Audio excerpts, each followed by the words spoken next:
Random Shadow, and this gets my seal of approval. So hey there guys, this is John from ContainmentCrew, and I have here in front of me the stryfe that Tom over the weekend teased out to the Facebook page. Now, this isn't really going to be so much a mod tutorial or anything. This is mostly going to be story time while showing off a, I guess you could call it, proof of concept mod. I'm also going to have to apologize, but my cat is sitting behind me making noise, so you might be hearing that. But I'm going to start taking out the screws in this while we start telling a bit of a story about this. Basically, over the weekend was our midsummer get-together where everybody from the surrounding schools and H3Z groups gets together up in a park up in Binghamton and hangs out, nerfs, other things, and I was sitting down with, I believe it was Mike, trying to think who else was there, but it was Mike, Random Shadow, and myself. I think there was a couple other people that were floating in and out at the time. And we're just BSing and talking about nerf things, and one of the topics that came up was mods that had been talked about, and mods that were talked about, but we never really saw any proof that they had been done. And one of the main examples that came up was people talking about brassing a flywheel. Now, when I first heard this, I was like, that really doesn't sound like it would do much of anything other than potentially hurt the blaster, but Random Shadow said he's got a hunk of brass and he's willing to give it a shot for nerf science. So next day I bring my Dremel out and Random Shadow sits down in front of me with a stryfe and a piece of brass, and immediately, well, I guess that's what we're going to do.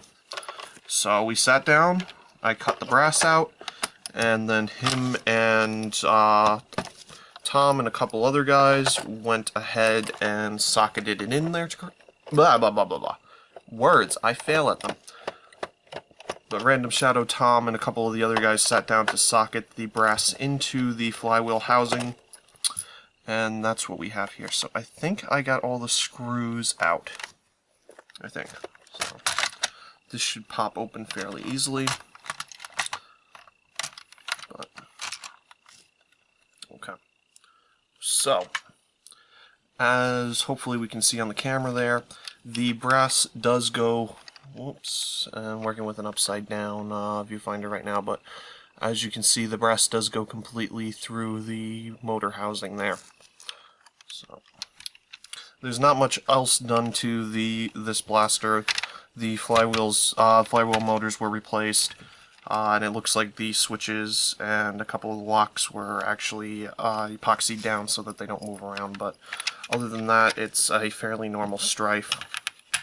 And we're going to pop the motor cage open because this is the real important part of what's going on here.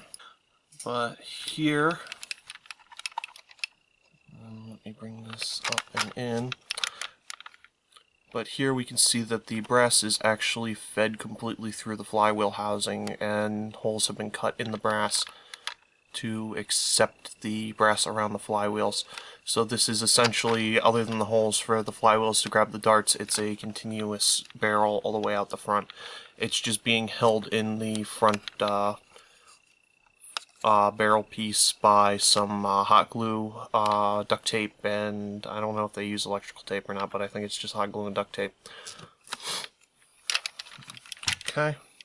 The other thing is the brass on the open end is cupped to help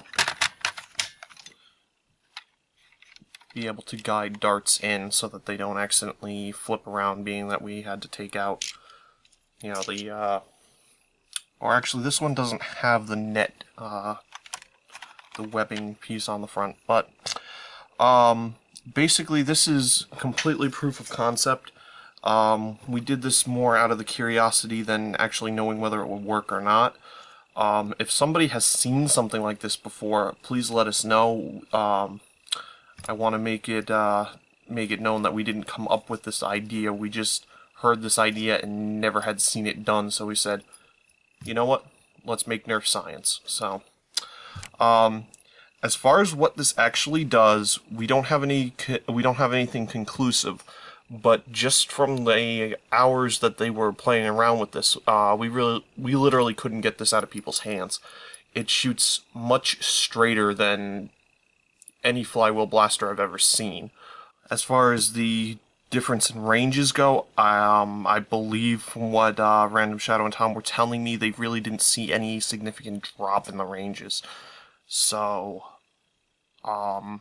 barring some more results when we actually get the time to get out and actually shoot this down a range or something, right now we've got a storm coming through, so it's probably going to be a couple of days before things dry out enough. But we're hoping to actually get some solid results on this. But I think I've rambled enough. The idea was just to show this off because Tom went and teased it out before we were ready, and we wanted to make sure we got something out on it to explain to people what was going on. But this is it.